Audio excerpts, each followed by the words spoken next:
Magic Flute, perhaps one of the most life-affirming, joy-bringing operas there's ever been written, I think, don't you? Definitely, and Mozart is arguably, I mean, some people say the greatest opera composer ever, and this was one of his most famous works. Interestingly enough, it's not even opera, it's a Singspiel.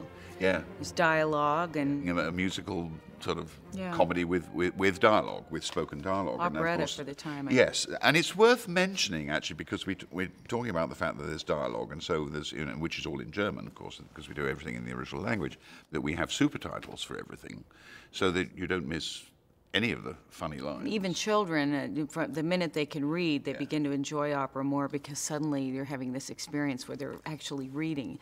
And it's like watching a foreign film. Within minutes, you forget that you're doing that and you're involved. And it is a marvelous opera to bring children to, I think, because on the one hand, there are some very funny things that they will get straight away, but also you're exposing your children to music that is so powerful and poetic and transcendental at times, I mean... And magical characters. Yes. I mean, the Queen of the Night, and also the darkness versus light and good versus evil theme. It resonates very well with children. If you take your children, they will be singing the Queen of the Night's aria for years afterwards in the car. My son, Edward, also... He could sing the Queen of the Night's aria in pitch when he was little. He could sing it. It's fun, very catchy. We should talk about some of the people we have in this cast, because I think it's a stunning cast. We have she of the beautiful visage and beautiful voice, Nicole Cabell, and then we have Charles Castronovo singing Tamino. Then we have Alex Schrader also doing some performances of Tamino. He's a wonderful young American tenor.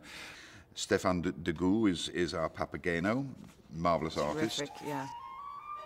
This is a production that we've done many times, and I feel sometimes apologetic about saying, well, you've probably seen this production before, but with this piece, I don't feel that way at all, because it's so brilliant, and everything about it is so perfect.